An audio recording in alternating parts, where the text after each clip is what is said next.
ताबिश पटेल साहब, जो कि नेशनल कोऑर्डिनेटर हैं कांग्रेस माइनॉरिटी से। के गरीब बच्चों के पढ़ने के लिए गवर्नमेंट के कॉलेजेस और स्कूल, हमारे घर में 5 IAS IPS यही हाई स्कूल एक हुआ करता था, यहाँ से पढ़ के आगे निकले, तैयारी किया और यूपीएससी और बीपीएससी कंप्लीट किया। ठीक है, और आज देखिए अच्छे अच्छे पोजीशन पे अल्लमल इंसान मालम यालम, मतलब तालीम के बारे जब अलीगढ़ मुस्लिम यूनिवर्सिटी को कायम किया गया था। ज़कात का सिस्टम को अगर उठा के देखेंगे तो क्या है कि भाई अगर मैं एक मकान रखे हुआ हूँ तो ये रहने के लिए तो ठीक है, हमने दूसरा मकान निकाल तो उस पर भी ज़कात होगा।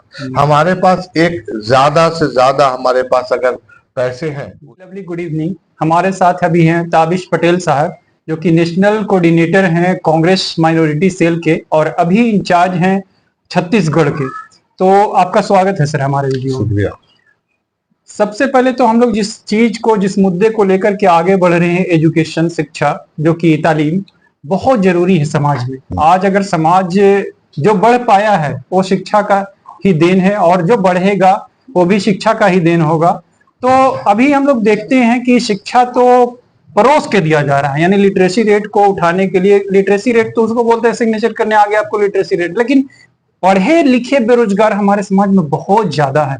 क्या कमी रहती है सरकार की सर, कहाँ पे? देखिए, जो एजुकेशन का स्तर हमारे पास जो होना चाहिए और जिस तरह से हमारी जनसंख्या बढ़ रही है दिन ब दिन, और जितनी कॉलेजेस, स्कूल्स, मिडिल क्लास के जो लोग हैं जिस तरह से उनको एजुकेशन देना चाहिए, उनके पास उतनी सहूलतें नहीं हैं जो कि एजुकेशन ले पाएंगे।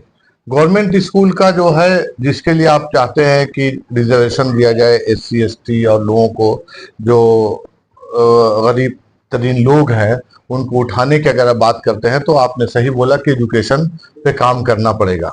मगर अनफॉर्चुनेटली एजुकेशन में स्कूल्स तो खुले हुए हैं और जितनी ज़रूरत है, जितने बच्चे, उस हिसाब से यहाँ पे टीचर नहीं है। और आज भी हम वही, आप समझ लिए कि हड़प्पा, मोहनजोदड़ो और कोई इस तरह का के पैटर्न पे ही काम कर रहे हैं। एजुकेशन का मतलब होता है कि बच्चों को इंटरेक्ट करना, उनसे मिलना, उनको समझाना और नए पैटर्न के साथ उदाहरण दे के बात करना, सब्जेक्टिव के साथ साथ उसके जो ऑब्जेक्टिव है उसकी मिसालें दे के बयान करना, उसके बारे में बताना, किसी भी चीज को इंटरेस्ट पैदा करना, इंटरेक्शन करना, बच्चों को स्पीच दिलाना, ठीक है, बड़े बाहर से लोगों को बुला के उनके बारे में बताना। उसमें क्या दिक्कत होता है कि अगर गवर्नमेंट की भी कोई स्कीम आ रही है तो उस स्कीम का इम्प्लीमेंटेशन नहीं हो पाता है। उसकी वजह है कि यहाँ के अधिकारी बहुत ज्यादा इंटरेस्ट नहीं ले पाते हैं कि भाई जो भी गवर्नमेंट स्कीम है उनका इम्प्लीमेंटेशन किया जाए पूरी तरीके से। क्यों नहीं कि उनका इन्वॉल्वमेंट हो जाएगा। छोटे जो चाहे DO साहब हो, चाहे ये हो, जो एजुकेशन स्तर के जो लोग अधिकारी बैठे हुए हैं उस पर काम करें, सोचे, तभी इसका उत्थान होगा। आप सोच के बैठ जाएंगे कि हम लिटरेसी दर बढ़ा लेंगे और स्कीमें दे देंगे, उससे नहीं होगा। मेहनत करनी पड़ेगी, जमीन स्तर पे जाना होगा। जो अमीर तरीन लोग हैं उनको गरीबों के प्रति सोचना पड़ेगा समाज के उत्थान के लिए। एक आदमी के पास पैसे इतने हैं कि वो कुछ भी कर सकता है, मगर वो आदमी एक समाज के लोगों पे, जो गरीब तरीन लोग हैं, जो लोग हैं जिनके पास एजुकेशन नहीं है, इनके पास खाने को नहीं, उसके ऊपर उनका ध्यान नहीं है।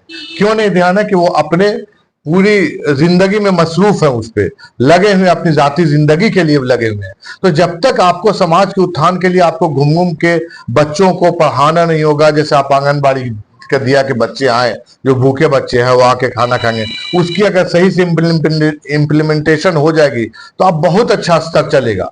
आपको सबसे पहले जो टीचर है उन्होंने तय कर लिया है कि 10 से 5 हमको पढ़ाना है और 10 से 5 पढ़ा के चले जाना है, मगर उसकी जिम्मेदारी लेनी पड़ेगी बच्चों को कि मैं जिस क्लास को पढ़ाता हूँ और जहां पे पढ़ाता हूँ उसको एक शिक्षित करनी है। मेरी जो है मिडिल क्लास से लेके हायर सेकेंडरी तक की जिम्मेदारी तय करनी पड़ेगी, चाहे DO साहब हो, चाहे वहां के टीचर हो, चाहे वहां के प्रिंसिपल हो। ये जब तक सोच पैदा नहीं होगी, ये एक मुहिम है, सोच पैदा करना पड़ेगा पूरे समाज के लिए, तभी वो उत्थान हो पाएगा पूरे। हम लोग सर, एक्चुअली आप भी बिहार से ही हैं, तो बिहार में शिक्षा जो अब देखा जाए, बच्चे पढ़ रहे हैं। पहले जो स्कूल कॉलेजेस नहीं जाते थे, अभी तो गवर्नमेंट ने काफी टाइट कर दिया तो स्कूल जा रहे हैं, लेकिन फिर कहीं ना कहीं वो देखते हैं बच्चों के बिहेवियर में वो एजुकेशन जो होना चाहिए वो नहीं दिखता है। और बहुत सारे इंस्टीट्यूट की आपने बात की, इंस्टीट्यूट बहुत सारे खुले हुए हैं, बहुत सारी कुछ ऐसी स्किल बेस्ड एजुकेशन चल रही है, जैसे KYP का मैं बात करूं, कुशल युवा प्रोग्राम जो होता है बिहार गवर्नमेंट का। लेकिन मैं बताता हूं पर्सनली, पूरा सब चारों तरफ मैं घूमते रहता हूं, कोई एक ऐसा बच्चा नहीं मिलता जो बोले कि मेरे को प्लेसमेंट हो गया KYP से।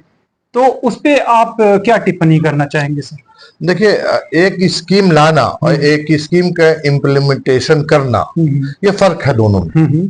ठीक है, आपने स्कीम तो ले आए मगर उसका क्या बोला था प्लेसमेंट है नहीं हो पा रहा है, सिर्फ खाना पूर्ति हो रही है। आप खाना पूर्ति, अगर गवर्नमेंट सिर्फ अपनी स्कीम को लाके ये पब्लिक को, आम जनता को दिखाना चाहती है कि वो हमने स्कीम ले, प्लेसमेंट हो रहा है, फॉल्सबाजी बहुत ज्यादा उसमें है कि इनको हमने ऐसे प्लेसमेंट दे दिया और ऐसे प्लेसमेंट दे दिया। उनको हुकूमत ने पहले, जब ये हुकूमत आई थी, ये वाली अभी बीजेपी की हुकूमत आई थी, तो उसने कहा था कि हम नौकरियां देंगे, साल में इतनी नौकरियां देंगे, बेरोजगार दूर होगा। अब बिहार के खासतौर से बात कीजिए तो अभी स्कीम चली है कि प्लान बहुत कर चुके हैं लोग, यहाँ से हिजरत कर चुके हैं, चाहे एजुकेशन के मामला में हो, चाहे इतने बड़े एजुकेशन। पहले क्या होता था ना कि गरीब बच्चों के पढ़ने के लिए गवर्नमेंट के कॉलेजेस और स्कूल्स होते थे, जो यहाँ पे यहीं से पढ़ के, हमारे घर में 5 IAS IPS यही हाई स्कूल एक हुआ करता था, यहाँ से पढ़ के आगे निकले और उन्होंने एग्जाम की तैयारी किया और UPSC और BPSC कंप्लीट किया।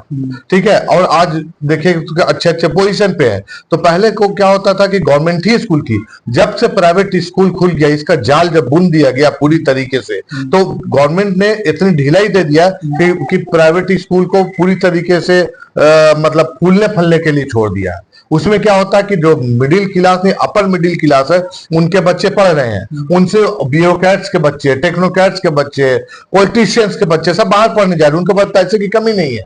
तो जिसको आप उत्थान करने के बाद, जिसको उठाने की बात करते हैं, गवर्नमेंट हमेशा बोलती है कि रिजर्वेशन देके हम उठाएंगे, फलानी स्कीम देके उठाएंगे, कोई ना कोई स्कीम के तहत आती है। सिर्फ वो वोट्स की वो राजनीति हो रही है, सिर्फ वो जनता के दिखाने के छल की राजनीति हो रही है, छल किया जा रहा है। जो आम लोगों के लिए, आम गरीब परवर जो लोग हैं, गरीब है, जो गरीब परवर लोग हैं, कुछ वो मेहनत भी करते हैं, तो उनके पीछे भी किसी न किसी तरह से हुकूमत उनके पीछे पड़ जाती है। ये तो हम लोगों ने ओवरऑल बात कर ली सभी के लिए। और दूसरा, जैसा कि एक तबका है माइनॉरिटी, जिसके आप अच्छे लेवल पे कांग्रेस में आपकी जगह भी है उस पे, तो माइनॉरिटी में आप क्या कमी देखते हैं, समाज में क्या कमी देखते हैं, उसे कैसे सुधारा जा सकता है? और आपकी अगर गवर्नमेंट आती है बाद में कभी भी, तो कैसे आप लोग इम्प्लीमेंट कीजिएगा खास तौर से माइनॉरिटी के लिए सर? देखिए, अगर आप देखिएगा तो इससे पहले जो गवर्नमेंट थी हमारे, इससे पहले 2014 से पहले सोनिया गांधी जी ने माइनॉरिटी के लिए, UPSC के लिए जामिया हमदर्द में एक बहुत बड़ा सेंटर खोला था, जिसका रिजल्ट अगर उठा के देखिएगा तो बहुत ज्यादा है। लोग उसकी, दूसरे जो लोग हैं उससे घबरा भी रहे हैं। ऐसे ऐसे माइनॉरिटीज के लिए जगह वो उसने ताकत बना दिया, वहां के लोगों ने तहैया कर लिया कि भाई इस इंस्टीट्यूशंस को चलाना है, जिसका रिजल्ट भी आ रहा है। माइनॉरिटी के नाम पे सिर्फ क्या होता है, दिखावा हो जा रहा है। खुद माइनॉरिटी के लोगों को इसकी जिम्मेदारी लेनी होगी। आप इससे एकदम नहीं बच सकते हैं कि आप जो अमीर तरीन लोग हैं, जो पैसे वाले लोग हैं, उनको, उससे आप एकदम नहीं बच सकते कि सिर्फ अपने लिए आप सोच रहे हैं। आपकी जिम्मेदारी है। आप जिस माइनॉरिटी की बात कर रहे हैं उसमें आज से पहले बताया था कि आपको एजुकेशन लेने के लिए चीन तक जाना पड़े तो जाइए। एजुकेशन का कोई ये नहीं था, क्या नाम है, हमारे यहाँ लिमिटेशन नहीं था। हमारे यहाँ अल्लमल क्या था, अल्लमल इंसान मालम यालम, मतलब तालीम के बारे, जब अलीगढ़ मुस्लिम यूनिवर्सिटी को कायम किया गया था माइनॉरिटी के नाम पे, ये जामिया जो कायम किया गया था, फिर हैदराबाद यूनिवर्सिटी कायम की गई थी, जितने बड़े बड़े इंस्टीट्यूशंस कायम किए गए थे कि माइनॉरिटी के नाम पे, तो उस माइनॉरिटी में पहले काम होता था। अब गवर्नमेंट ने उनकी फंडिंग को इतना कम कर दिया है, उनका कहा था कि आपने कोई डिपार्टमेंट को तो आप सेल्फ जनरेट करो, सेल्फ चलाओ डिपार्टमेंट को। तो इस तरह की जो चीजें थी, जहां पे 500 रुपए में और 2000 रुपए में आज एजुकेशन ले लेते थे महीने में, साल में आपको 25,000 20,000 रुपए लगता था, अब उसमें एकदम खत्म कर दिया गया। निचले स्तर में तो किसी तरह का कोई काम नहीं है। यहाँ पे माइनॉरिटीज के कॉलेज स्कूल्स है, उनकी फंडिंग नहीं हो पा रही है, उनके टीचर्स पूरी तरीके से नहीं है, तो कहाँ आप जा रहे हैं? सिर्फ क्या कर रहे हैं, सबके साथ, माइनॉरिटी के साथ साथ जो लोग हमारे SC/ST है, जो हमारे शेड्यूल्ड कास्ट है, जो ये है, जो पिछड़े जाति के लोग हैं, उनके लिए भी कोई नहीं है। वो बोरे पे पढ़ाई होती थी, मगर टीचर हुआ करते थे, लोग समझाते थे।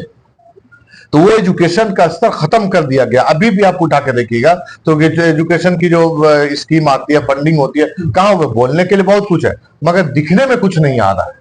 तो माइनॉरिटी को इसमें खुद मेहनत करनी पड़ेगी, माइनॉरिटी के लोगों को। और जो अमीर तरीन जो बड़े लोग हैं, जो पैसे वाले लोग हैं, हमारे यहाँ जो सबसे अच्छा सिस्टम है ज़कात का।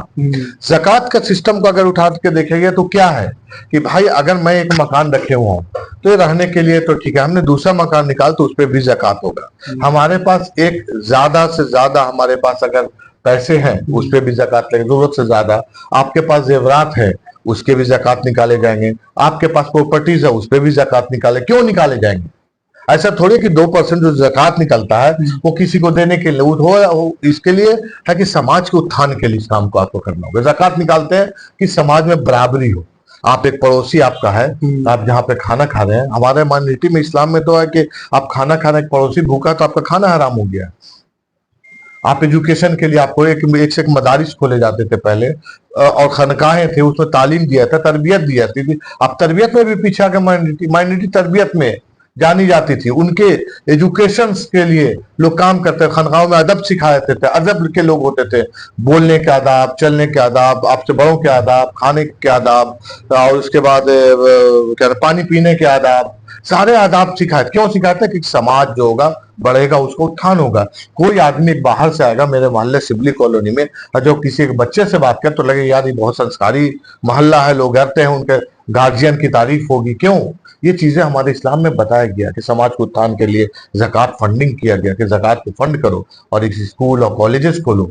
लोगों को देखा, आप साउथ में चले जाइए तो ज़कात के पैसे से आपके बिहार में, यूपी में, बंगाल में घूमते हैं, एक से एक इंस्टीट्यूशन है जो बोलते हैं कि भैया आप लाओ बच्चों को फ्री दे दो एजुकेशन, आपने अगर फ्री एजुकेशन हम आपको दे रहे हैं, रहने के लिए वो देते हैं, खाने के लिए वो देते हैं, सब कुछ उनकी फंडिंग होती है। क्यों देती है? तो उन्होंने तय कर लिया कि अगर इस्लाम है, इस्लाम में अगर जो चीजें बताई गई है हराम हलाल की सब तमीजें अगर आप में है, आपने किसी तरह के किसी के हुकूक को पैमाल नहीं किया है, तो आपको अल्लाह ताला उसका अजर देगा और आपका समाज हमेशा उत्थान की तरफ आता, हमेशा आगे बढ़ने की कोशिश होगा। काफी अच्छे से एक्सप्लेन किया, लोगों को समझ भी आई होगी सर, और आपने इतना कीमती समय हमें दिया उसके लिए धन्यवाद, शुक्रिया। Thank you. आपका भी बहुत बहुत शुक्रिया, आप आए और इस सब्जेक्ट पे बात करने की हिम्मत की। आज के दौर में इस सब्जेक्ट पे कोई बात नहीं करता है, एजुकेशन पे बात नहीं करता है, इसलिए मैं आपका भी बहुत बहुत शुक्रिया अदा करता हूँ। Thank you, thank you so much for watching this video and please do share as more as you can. Thank you.